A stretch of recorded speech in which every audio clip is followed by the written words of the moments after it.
दोस्तों नमस्कार, मैं राम सूरत यादव। आज हम सभी देशवासियों को बताएंगे कि कोई भी सत्ता तभी जाती है जब सत्ता में बैठे लोग अहंकार एवं घमंड में चूर हो जाते हैं, तभी वह सत्ता जो है बेदखल होती है। और इसका कई ऐसे उदाहरण भी हैं। और आपने देखा है कि महाभारत में दुर्योधन की सत्ता कैसे गई, तो दुर्योधन की सत्ता भी एक अहंकार की वजह से, घमंड की वजह से गई। नहीं, आप कल्पना कीजिए, जिस सत्ता के रक्षक भीष्म पितामह रहे हों, कृपाचार्य रहे हों, द्रोणाचार्य रहे हों, विदुर जैसी महान विभूतियां जो है उस सत्ता के रक्षक रहे हों, लेकिन उसके बावजूद वह सत्ता नहीं बची। तो वह सत्ता इसीलिए नहीं बची कि दुर्योधन एकदम अहंकार एवं घमंड में चूर हो गए थे, और परिणाम यह आया कि आखिर में वह सत्ता एकदम समाप्त हो गई, विनाश हो गई। तो आप समझ सकते हैं कि किसी भी सत्ता का अंत तभी होता है जब सत्ता पर काबिज लोग अहंकार एवं घमंड में चूर हो जाते हैं। और आज हमारे देश में जिस तरीके से विपक्ष की सभी पार्टियां एवं कांग्रेस यही आरोप लगा रही हैं कि बीजेपी एकदम सत्ता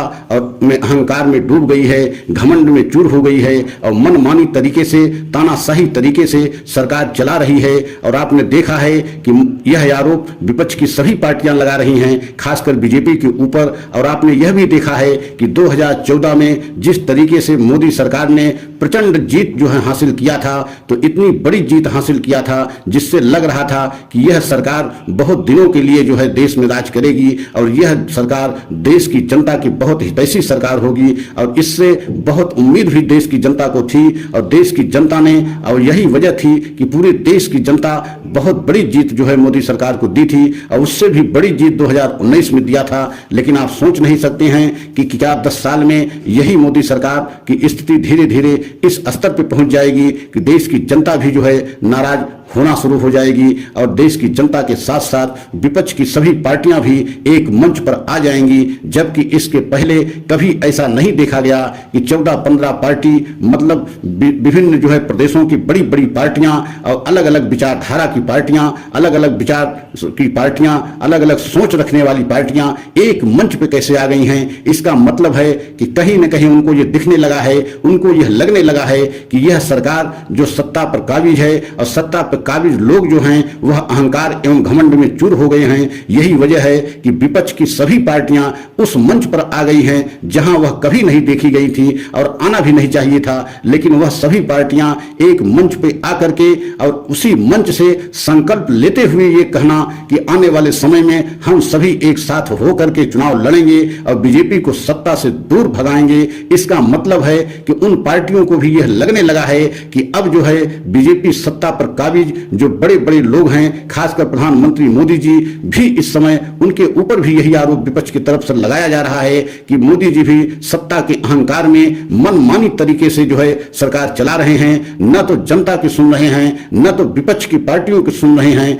जैसे चाहते हैं वैसे सरकार चला रहे हैं। तो इसका मतलब है कि यह सभी पार्टियां जो आज विपक्ष की महाबैठक में एक साथ आ गई हैं, तो इसका मतलब है कि विपक्ष की सभी पार्टियों ने भी मान लिया है कि मोदी सरकार एक तरीके से अहंकार एवं घमंड में चूर हो गई है और तानाशाही तरीके से सरकार चला रही है। और यही कारण है कि विपक्ष की सभी पार्टियां एक मंच पर आ गई हैं, और उस मंच पे आ गई हैं, कांग्रेस के नेतृत्व में आ गई हैं। और आप सोच नहीं सकते हैं कि ये पार्टियां कभी जो है कांग्रेस के नेतृत्व में या कांग्रेस के साथ नहीं आ सकती थी, न ही इसके पहले कभी देखा गया है आजादी के बाद से कि इन पार्टियां जो है आज एक मंच पे आई हैं, ये कभी जो है कांग्रेस के साथ आती, क्योंकि इनका जन्म भी एक तरीके से कांग्रेस के विरोध करके हुआ था। मतलब आप सोच सकते हैं, वह चाहे ममता बनर्जी हो, वो चाहे शरद पवार हो, चाहे केजरीवाल हो या अखिलेश यादव हो, इन सभी पार्टियों का एक तरीके से जन्म ही जो है कांग्रेस के विरोध करके हुआ है। लेकिन आज ये सभी पार्टियां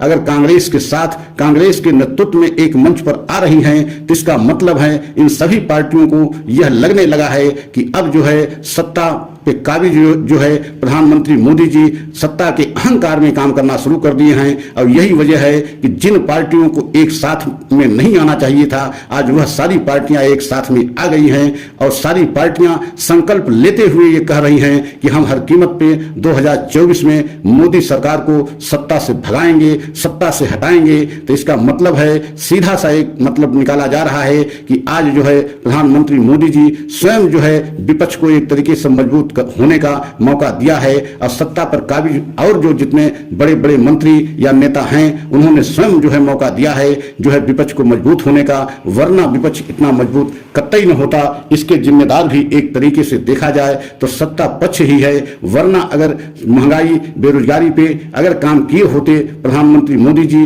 तो आज ऐसी स्थिति देखने को न आती। लेकिन आप सोच नहीं सकते हैं कि विपक्ष की सभी पार्टियां यही आरोप लगा रही हैं कि जो है मोदी सरकार एक तरीके से मनमानी तरीके से काम कर रहे हैं और ईडी सीबीआई का इस्तेमाल केवल विपक्ष के नेताओं के ऊपर कर रहे हैं। जिसको चाहते हैं उनको पूछताछ के नाम पर परेशान करते हैं, जिनको चाहते हैं जेल भेज देते हैं, जिनको चाहते हैं जो है उसको प्रताड़ित करते हैं, उसका उत्पीड़न करते हैं। तो एक तरीके से पूरी विपक्ष की पार्टियां इस बात पर सहमत हो गई हैं कि अब जो है मोदी सत्ता को बाहर हटाना बहुत जरूरी है, वरना यह जो है सरकार किसी को नहीं छोड़ेगी, धीरे धीरे सभी जो है छोटी पार्टियों को समाप्त कर देगी। और यही कारण है विपक्ष की सभी पार्टियां एक मंच पर आ गई हैं। और आपने ये भी देखा है कि राहुल गांधी जब से भारत जोड़ो यात्रा पर निकले हैं तभी से राहुल गांधी एक अलग नेता के रूप में या जननायक के रूप में पूरे देश के सामने अपने आप को पेश किया है। अब पूरे देश की जनता उनके ऊपर भरोसा करना शुरू कर दिया और यही वजह है